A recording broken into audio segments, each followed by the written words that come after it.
Pemirsa, seperti kita ketahui bersama dan sudah kita baca di beberapa awak media bahwa Dirjen Penyelenggaraan Haji dan Umroh ini telah menyampaikan terkait dengan usulan kenaikan biaya ibadah haji kepada Komisi 8 DPR RI terkait dengan kenaikan biaya haji di tahun 2023 ini. Alasannya adalah untuk ibadah ya, kemudian ini yang dilakukan untuk pemerataan dan juga keadilan yang berkelanjutan. Lalu seperti apa khususnya kuota yang diberikan untuk jemaah haji di Kota Serang dan juga di Provinsi Banten? Dan juga mungkin pemirsa ada juga yang sudah menitip pertanyaan ya, ini sudah lumayan ramai begitu di Instagram Sultan TV. Ini juga ada yang menanyakan mengapa kemudian ini tahun keberangkatannya berubah ya, ini meloncat hingga sampai dengan 10 tahun ke depan begitu. Senang sekali pemirsa, di studio Sultan TV telah hadir narasumber kita Bapak Dr. Andes Haji Deni Rusli MSI selaku Kepala Seksi Penyelenggaraan Haji dan Umroh Kementerian Agama Kota Serang. Assalamualaikum Pak Haji. Waalaikumsalam warahmatullahi wabarakatuh. Sehat Pak? Alhamdulillah sehat walafiat. Alhamdulillah. Berapa lama kita tidak berjumpa Pak? 2-3 tahun. 2-3 tahun. Senang sekali Bapak, terima kasih banyak Sama-sama. sudah mau meluangkan dan juga Ya. berkenan waktunya untuk membersamai di Sultan TV ya Pak. Mungkin sebelum kita bahas soal adanya potensi kenaikan untuk ibadah haji di tahun 2023 ini, seperti apa nih Pak gambaran nanti keberangkatan haji di tahun 2023, apakah ini sudah mulai normal pasca pandemi COVID-19 Pak? Baik, terima kasih. Assalamualaikum warahmatullahi wabarakatuh. Bismillah, alhamdulillah, ma'ba'ad. Untuk penyelenggaraan ibadah haji tahun 1444 Hijriah 2023 Miladiyah atau Masehi, alhamdulillah wa syukurillah atas doa dari seluruh jemaah haji Indonesia termasuk Kota Serang dan Provinsi Banten dan kerja keras dari Bapak Menteri Agama kita dan seluruh jajaran Ditjen PHU bahwa haji tahun 2023 1444 Hijriah itu normal kembali. Normal ke 100%. Karena kita tahu bersama bahwa kuota haji Indonesia itu terakhir normal di tahun 2019 itu di angka 221.000 jemaah haji. Tetapi karena ada COVID-19 di tahun 2020, 2021 dan 2022, maka untuk 2 tahun itu tidak ada pemberangkatan haji. 2020 dan 2021. Nah, tahun 2022 ada keberangkatan. Disebutnya haji zaman pandemi COVID atau haji pada masa pandemi COVID-19. Dengan serba terbatas pada saat itu. Dan keterbatasan semuanya itu merupakan kebijakan dari Kerajaan Saudi Arabia. Ada beberapa hal kebijakan itu. Pertama, kuotanya seluruh dunia hanya 1.000. Maaf, hanya 1 juta. 1 juta jamaah seluruh dunia. Indonesia mendapat kuota 151.000 jemaah. Nah, terus sampai ke kabupaten kota, provinsi pun ada keterbatasan. Umpamanya Provinsi Banten hanya 4.900 jemaah. Kota Serang hanya 379 jemaah. Dari normalnya Provinsi Banten 9.420 hanya 4.000 jemaah. Kota Serang normalnya 836 hanya 379. Sehingga berangkatnya hanya 46% pada saat itu. Itu yang pertama. Yang kedua, ada keterbatasan usia. Usianya yang bisa berangkat itu 65 tahun ke bawah. Yang ke atas tidak bisa berangkat pada saat itu. Kemudian yang ketiga, ada kebijakan vaksin COVID lengkap. Kemudian yang keempat, 72 jam sebelum take off jemaah harus sudah di PCR. Itu semua kebijakan dari Saudi Arabia. Nah, alhamdulillah berangkat di tahun 2022 hanya 46%. Nah, sekarang insya Allah tahun 2023 1444 Hijriah normal kembali ke kuota 221.000. Dibagi 2, yaitu haji reguler dan haji khusus. yang alokasi haji reguler sebanyak 203.230 jamaah.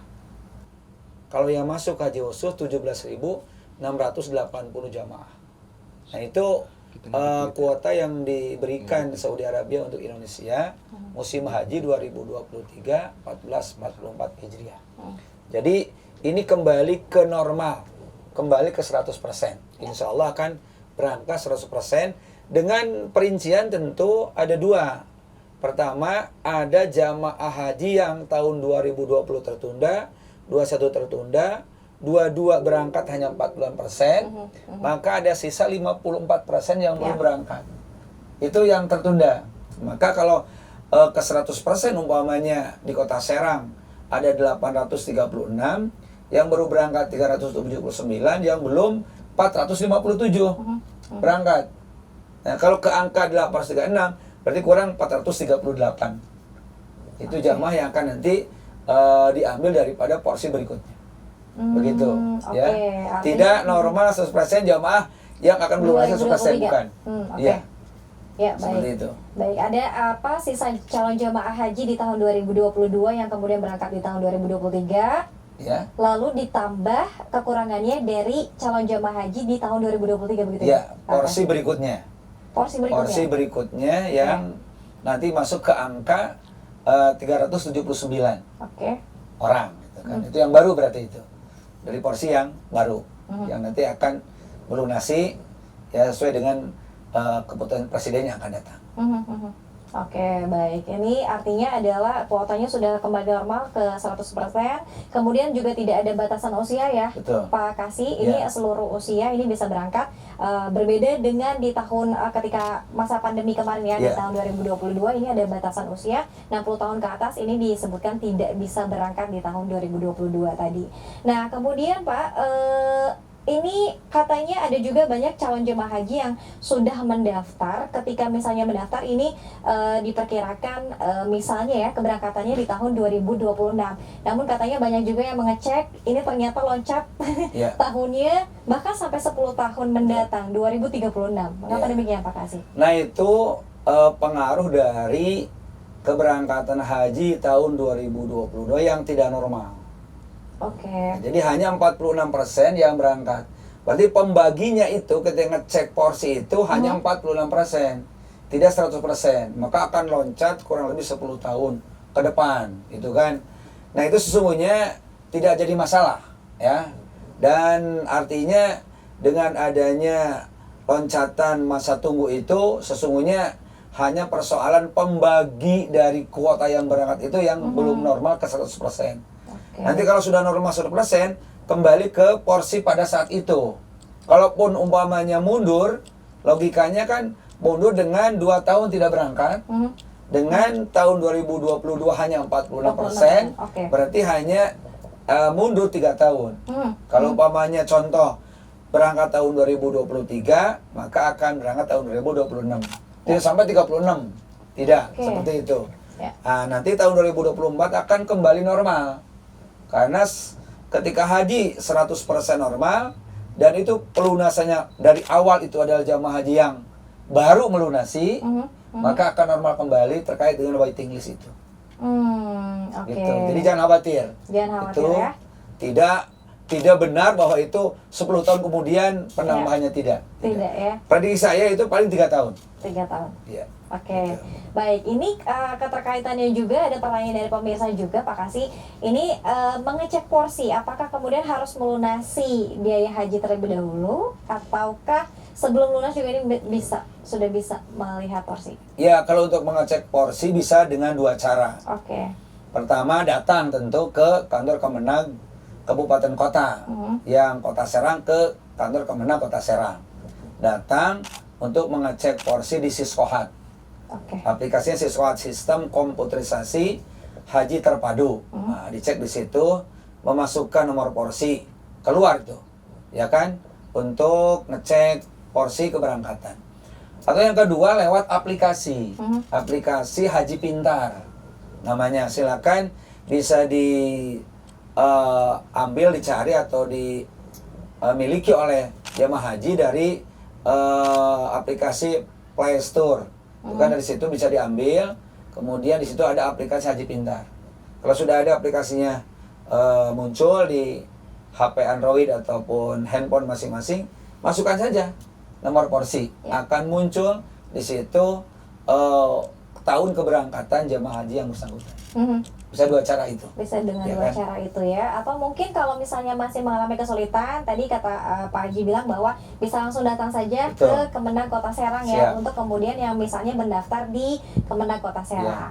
Baik. Kemudian Pak Kasih, ini ada wacananya ini sudah beredar nih terkait dengan kenaikan ongkos ibadah haji di tahun 2023 ini. Apakah seperti apa nih potensinya Pak Kasih? Apakah betul ini biaya haji akan naik dan naiknya berapa persen Pak dari biaya awal? Kalau bicara tentang biaya penyelenggaraan ibadah haji, jadi yang perlu diketahui itu ada dua istilah itu. Ada BPIH, BPIH, Ya. huruf besar semua. Oke. Kepanjangan dari biaya penyelenggaraan ibadah haji. Ada BP, hurufnya sama, BIPIH.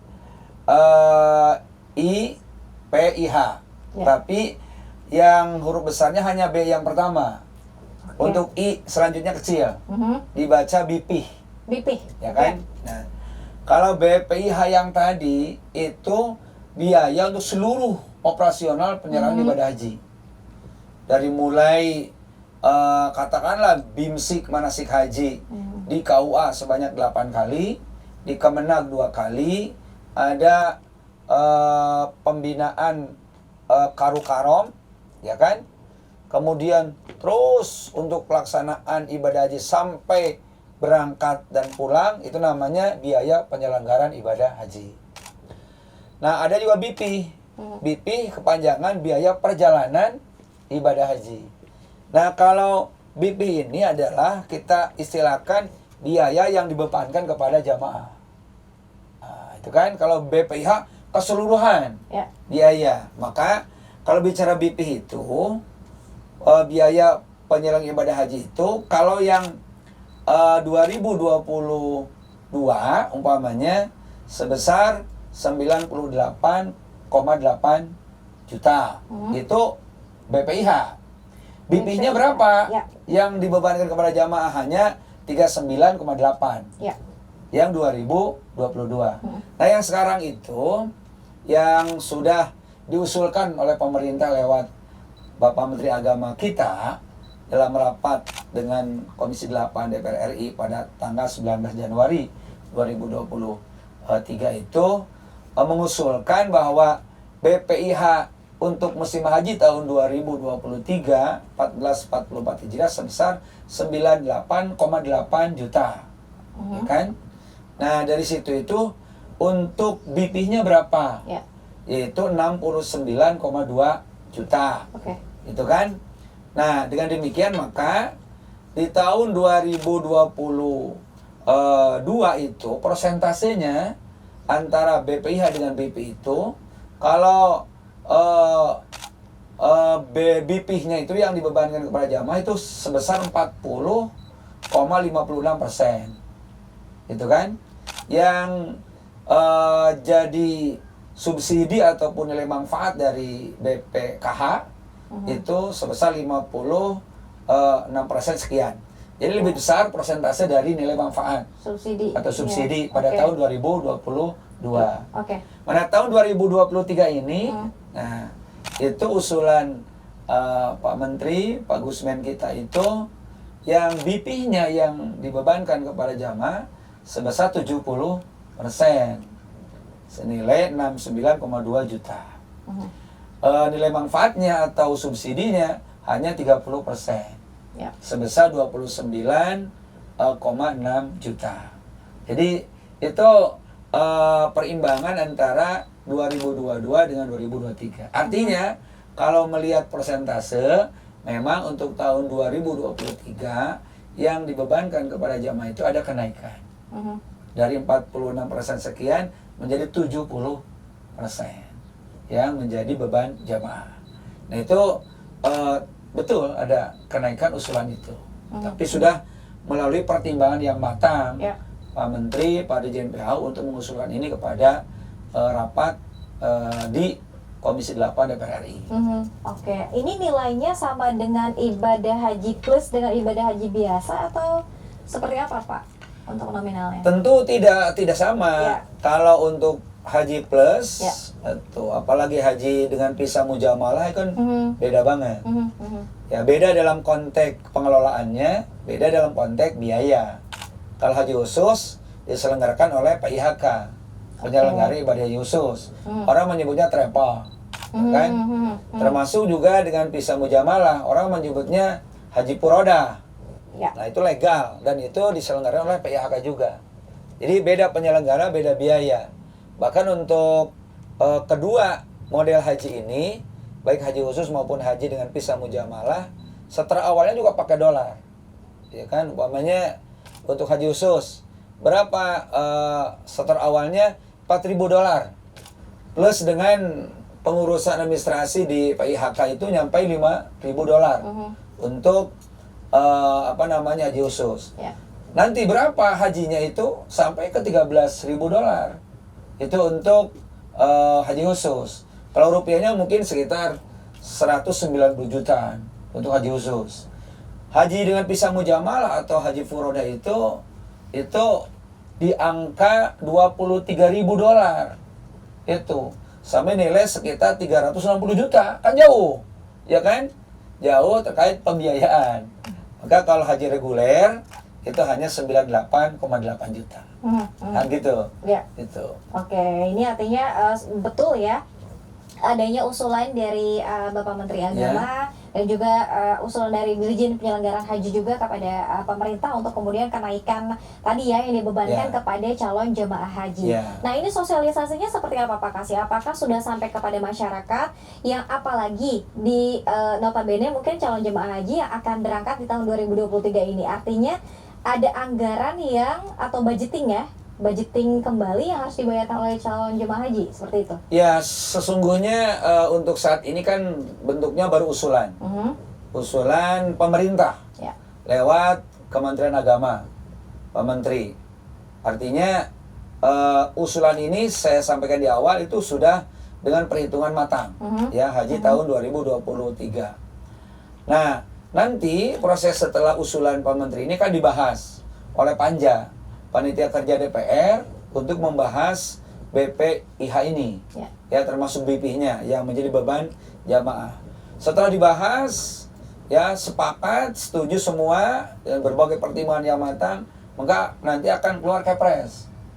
Jadi finishingnya Kepres, ya kan? Finishingnya Kepres. Maka untuk saat ini kami berharap nih kepada seluruh jamaah haji se-Indonesia lah, Provinsi Banten bahkan Kota Serang itu jangan kaget dulu, ya kan? Jangan merasa terbebani kemudian berpikir yang macam-macam, tetapi percayalah kepada pemerintah sudah dihitung dengan matang dan ini belum finish, ya kan? Nanti setelah diusulkan oleh pemerintah dibahas oleh dalam Panitia Kerja DPR RI, kemudian baru nanti finishnya adalah di Kepres, ya kan? Makanya Pak Presiden menyampaikan, Bapak Ibu jemaah haji tenang dulu, jangan kaget, jangan panik ya dengan usulan yang sudah disampaikan oleh Menteri Agama ke rapat DPR RI Komisi 8, sebab nanti akan dibahas dan akan menjadi keputusan Presiden berapa BP yang akan menjadi beban dari jamaah haji. Oke, ini sifatnya baru usulan, namun imbauan ya sosialisasinya sudah mulai dari sekarang kepada calon jemaah haji. Bagaimana kemudian harus mempersiapkan diri kemudian kalau misalnya ini untuk biaya BP tadi dikenakan tambahan kepada calon jemaah haji. Namun mungkin para calon jemaah haji dan juga pemirsa Sultan TV juga ini bertanya-tanya apa sih kemudian yang mendasari latar belakangnya nih? Apa Pak Kasih adanya kemudian tadi peningkatan tadi yang kemudian dibebankan kepada calon jemaah haji? Apakah pemerintah ini cukup terbebani dengan subsidi yang besar atau seperti apa Pak? Sesungguhnya kalau saya simak dan perhatikan beberapa pertimbangan yang matang dari Pak Menteri Agama, Pak Dirjen terkait dengan BP ini itu dalam konteks menyeimbangkan antara dana yang disiapkan oleh jamaah dengan dana dari nilai manfaat, subsidi. Nah, kenapa? Karena ini kan jamaah haji ini sudah setel awal 25 juta. Artinya ketika bicara nilai manfaat, subsidi, harus semua nanti jemaah haji yang melaksanakan ibadah itu ada subsidi. Ya, kapanpun melaksanakan ibadah haji. Betul. Seperti yang sudah saat ini. Ini merupakan konsep dan konteks keadilan, asas keadilan dalam melaksanakan ibadah haji. Yang kedua, untuk menyeimbangkan terkait dengan dananya. Agar dana nilai manfaat itu ada pada musim-musim haji berikutnya. Tidak sampai terjadi hari ini ada subsidi, kedepannya tidak ada. Itu kan tidak mencerminkan konsep keadilan. Nah, ini yang dipertimbangkan oleh Pak Menteri Agama ya terkait dengan biaya ini. Yang kedua, memang kalau bicara BP tahun-tahun sebelumnya, itu yang menjadi beban atau yang dibayar oleh jamaah itu cuma 3. Yang dua dipakai operasional haji, yang satu kembali kepada jamaah. Apa komponen yang menjadi beban jamaah pada saat itu? Yang 39,8 juta atau 35 juta pada saat itu, pertama tiket pesawat pulang pergi dari embarkasi kita Pondok Gede, Bandara Soekarno-Hatta ke Arab Saudi dan balik Saudi ke Indonesia. 1. Dan itu sampai angka 29 juta sekian. Tiket saja. Yang kedua adalah sebagian kecil akomodasi di Mekah. Itu kan kecil, sebagian kecil. Nah, yang ketiga living cost. Living cost itu kan kembali ke jamaah. 1.500 real. Kurang lebih 6 juta. Nah itu. Jadi yang 2 memang dipakai operasional jamaah, yang 1 kembali. Yaitu living cost. Nah, sehingga cuma 3. Nah, untuk saat ini perhitungan Pak Menteri terkait dengan biaya ini sudah rinci di sini terkait dengan pembiayaan yang dibebankan kepada jamaah. Di samping tiket itu kalau tidak salah itu sampai angka 33 juta. Sekarang untuk tiket pesawat dari Indonesia ke Saudi Arabia dan dari Saudi ke Indonesia. Itu yang pertama. Ya, pulang pergi. Yang kedua, biaya terkait dengan akomodasi di Mekah. Ya, akomodasi di Madinah. Itu sudah ada rincian di sini. Kemudian biaya hidup yang tadi living cost. Living cost itu 4,8 juta. Kemudian visa jemaah haji itu 1,22. Kemudian paket layanan masyair yang di Arbujna, Arafah, Muzdalifah, Mina itu sampai 5,54 juta. Jadi sudah dirinci. Jadi kalau dulu cuma 2, yang 1 kembali tiket, sebagian kecil akomodasi Mekah, waiting list kembali. Sekarang ada tiket pesawat, akomodasi Mekah Madinah, kemudian ada akomodasi di Masair, ada visa, ya kan? Ada biaya hidup. Nah, dihitung semua dengan rinci dan dengan detail, ya, dalam konteks bagaimana jemaah haji nyaman melaksanakan ibadah haji itu, maka sampai ke angka 69,2 juta. Itu paket-paket ya yang menjadi pertimbangan Pak Menteri ketika mengusulkan kepada rapat di Komisi 8 terkait dengan kenaikan biaya dari 39,8 menjadi 69,2 juta. Oke, itu untuk BP ya tadi. BP. Untuk BP-nya ya. Semula 39,8 juta, kemudian diusulkan kenaikannya sebesar 69,2 juta rupiah. Ini tentunya kepada calon jemaah haji yang berangkat di tahun 2023 ini ada rasa senang, tapi ada rasa mungkin khawatir juga ada ya pasti ya Pak Kasih ya terkait dengan kenaikan ini. Apa kemudian yang langkah kemudian yang dilakukan dari Kemendag sendiri Pak Kasih ya? Mungkin selain tadi bersosialisasi, meskipun ini kan tahapannya baru usulan, namun kan tetap saja nih calon jemaah haji harus bersiap-siap dari sekarang. Seperti apa? Sebetulnya kan kami punya para penggiat haji umroh di Kota Serang ini. Secara struktural itu pertama ada Kemenag itu di situ ada seksi PHU. Saya sendiri selaku kasih di situ. Ke bawahnya ada KUA, struktur Kemenag gitu kan. Nah itu yang menjadi pegiat haji dan umroh. Kemudian kita punya penghulu, kita punya penyuluh, kita punya pengawas. Ada juga penyuluh yang honorer. Itu. Ditambah dengan kita punya KBIHU sebanyak 9 KBIHU atau KBIHU, kita punya 15 PPIU atau travel umroh, dan kita punya beberapa PIHK, sekitar 5 PIHK. Terus secara struktural dan mitra kita dalam konteks bagaimana mensukseskan penyelenggaraan ibadah haji, kita optimalkan untuk memberikan informasi. Ya. Karena kita akui bersama bahwa jamaah haji Kota Serang ini khususnya dan jamaah haji yang lainnya itu rata-rata mereka ada di KBIHU, ya, ikut bimbingan. Ya. Walaupun baik yang sudah melunasi waktu itu sudah ada bimbingan kemudian tertunda karena COVID, maupun yang baru ini sudah mereka mencari-cari mau di mana saya melakukan bimbingan. Nah, informasi seperti ini sampaikan ke mereka lewat organ-organ yang ada di Kemenak. Itu satu. Tuh, sehingga informasinya masif. Sehingga di Serang nggak ada gejolak apa-apa. Gitu kan? Ya. Tidak ada orang datang ke saya, Pak, kemahalan.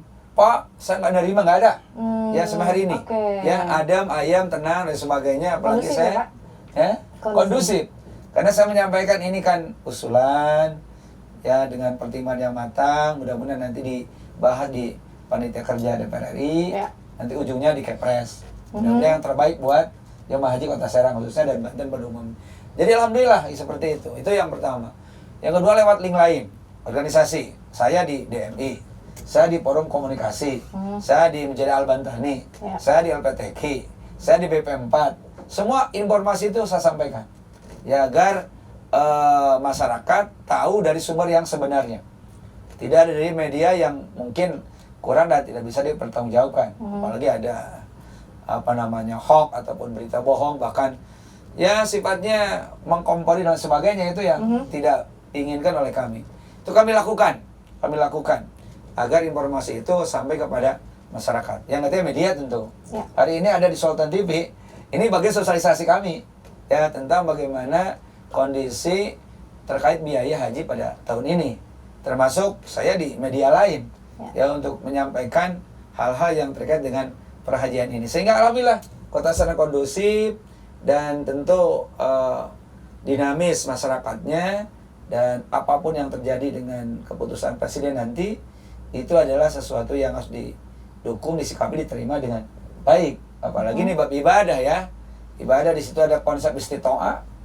Ya, kalau mampu ya bayar, kalau tidak ya berarti belum istitoah. Dan yang penting haji adalah panggilan Allah Subhanahu wa taala. Iya, amin. Karena memang ada catatan khusus juga ya untuk yang melaksanakan ibadah haji bagi yang mampu gitu ya, Pak Kasih ya. Betul.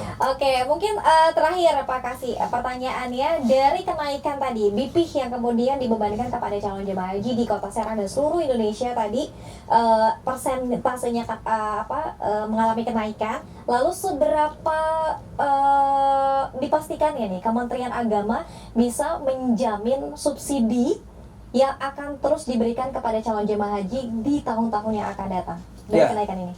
Baik, alhamdulillah pada saat ini semangat, animo, bahkan ghirah yang tentu didorong dengan sebuah keyakinan, keimanan warga Kota Serang dan Provinsi Banten seluruh Indonesia, bahwa dengan adanya COVID kemarin, kemudian beberapa waktu ini kita mendapat info tentang usulan biaya haji, itu tidak menyurutkan sedikitpun masyarakat Kota Serang khususnya dan Banten pada umumnya dan seluruh Indonesia untuk mendaftar haji, itu kan, untuk mendaftar haji.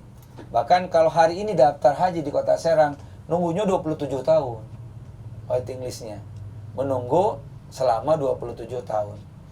Nah, dari 27 tahun ini yang sudah setelah awal ini kan dia sudah menitipkan lah uang itu ke BPKH, bukan kepada Kemenak, untuk dikelola dengan baik agar nanti menghasilkan nilai manfaat itu. Bahasa masyarakat akan menghasilkan subsidi itu dengan pengelolaan yang baik, optimal, maksimal, dengan syariah tentunya, dengan konsep syariah itu. Maka tahun ini, tahun depan, tahun lusa, bahkan tahun selanjutnya, ila yaumil qiyamah lah kira-kira, itu bahwa subsidi itu akan tetap ada, mudah-mudahan, karena dioptimalkan oleh Badan Pengelola Keuangan Haji. Nah, yang paling penting sekarang ini adalah bagaimana Kemenag ini khususnya dan seluruh yang terkait dengan haji, karena haji adalah tugas nasional, maka bagaimana memberikan pelayanan terbaik kepada jamaah itu yang paling penting. Itu kan agar betul-betul jamaah ini nanti dalam pelaksanaan ibadah hajinya itu bisa maksimal, optimal, sempurna lah. Jadi syarat, rukun, wajib, sunahnya dilaksanakan dengan baik, sehingga sempurna ibadahnya, sehingga mendapat predikat haji yang mabrur, mabruroh. Seperti itu. Bagaimana? Yaitu tadi, meningkatkan 5 hal kalau dalam Undang-Undang 8 2019 itu. Pertama, tingkatan pelayanan maksimal kepada jamaah haji. Yang kedua, tingkatkan pembinaan dan bimbingan kepada jemaah haji itu, baik ketika di tanah air, di perjalanan di tanah suci. Bimbingan itu terus lakukan. Yang ketiga, perlindungan. Jangan sampai ada masalah dengan jemaah haji kita di Saudi Arabia, karena negara orang, bukan negara kita, punya aturan dan lain sebagainya. Nah, ini perlu dilindungi, termasuk yang menyangkut bagaimana kewarganegaraannya, keimigrasiannya dan lain sebagainya. Ya, termasuk perlindungan terhadap keselamatan, ya, keberlangsungan jamaah haji itu sendiri. Ya kan? Makanya dalam proses daftar haji sekarang kalau dulu tahun 2015 ke sana itu pakainya SPPH, surat pendaftaran pergi haji. Sekarang jadi SPH, surat pendaftaran haji. Tidak ada perginya, karena khawatir pergi nggak pulang. Gitu kan. Itu kan. Makanya SPH sekarang, surat pendaftaran haji. Berangkat harus pulang. Amin. Ya, karena salah satu kesuksesan ibadah haji itu berangkat sekian, pulang sekian. Nah, itu namanya sukses diantaranya, indikatornya. Amin. Nah, maka diberikan perlindungan jemaah haji kita. Ya, kalaupun ada yang sakit, kita rawat. Bahkan ada yang meninggal, kita urus. Ada yang kecelakaan, ada asuransi, dan sebagainya. Itu kan perlindungan. Ya. Yang keempat, ini mewujudkan kemandirian. Bagaimana jemaah haji kita melaksanakan ibadah haji itu mandiri. Artinya, yang tadi menjadi syarat, rukun, wajib, sunnah dilaksanakan dengan baik ketika ibadah itu tidak ada ketergantungan kepada pembimbing ibadah. Jadi maksimal ibadah itu kemandirian. Tentu harus disiapkan kan bekal manasik hajinya dari sini, dari tanah air dengan maksimal. Yang kelima baru ketahanan. Jadi jamaah kita harus tahan fisik, tahan mental, tahan psikologis, tahan pikiran semuanya, sehingga tidak terganggu orang melaksanakan ibadah haji. Saya jujur, ya, kita di Serang umpamanya di salah satu tempat yang masyarakatnya segitu, sekarang di tanah suci berjuta-juta orang stres, ya.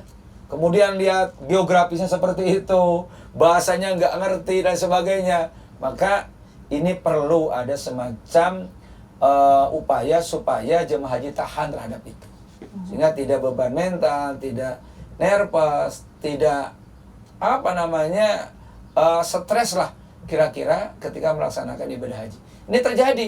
Saya 2019 hampir 90% lansia yang dibimbing oleh saya selaku pembimbing ibadah. Nah, kalau kita tidak memberikan dorongan support ke jamaah haji yang lansia seperti itu, wah, itu sudah stres, sudah bingung, sudah kacau lah. Seperti itu. Tapi dengan pendekatan yang kita lakukan, alhamdulillah sehat, panjang umur, kembali ke tanah dengan selamat. Amin. Itu yang perlu, ya. Dengan tadi ada upaya penyesuaian anggaran tahun ini terhadap jemaah yang nanti harus mengeluarkan biaya sekian. Itu. Baik, dan pemirsa Sultan TV tadi sudah dijelaskan ya, dipaparkan oleh Pak Kasih rincian-rincian kenaikannya, potensi ya. Ini sekali lagi baru potensi karena memang sifatnya baru usulan, ya nantinya diakhiri dengan kepres bagaimana kemudian kenaikan dari biaya haji di tahun 2023 ini ya. Pasti para calon jemaah haji tetap mempersiapkan fisiknya, mentalnya, kemudian juga tadi segala macam ya, mempelajari budayanya, kemudian juga bagaimana suhu cuaca di sana dan sebagainya, ini kemudian untuk mempersiapkan diri berangkat haji di tahun 2023 ini, karena tadi sudah disebutkan juga bahwa kuotanya kembali 100% atau kembali normal. Terima kasih banyak Pak Sama-sama. Kepala Seksi Penyelenggaraan Haji dan Umroh Kementerian Agama Kota Serang, Bapak Dr. Andes Haji Deni Rusli MSI, sudah memberikan paparannya, dan semoga ini menjadi salah satu informasi penting juga kepada calon jemaah haji khususnya di Kota Serang, Provinsi Banten dan juga seluruh Indonesia. Terima kasih pemirsa atas kebersamaan Anda. Tentunya nanti kita akan kembali hadir lagi dalam Berita Sultan dengan tema-tema menarik lainnya. Akhir kata, saya Delin Taungi beserta seluruh kerabat kerja pamit undur diri. Terima kasih atas kebersamaan Anda. Wassalamualaikum warahmatullahi wabarakatuh. Waalaikumsalam.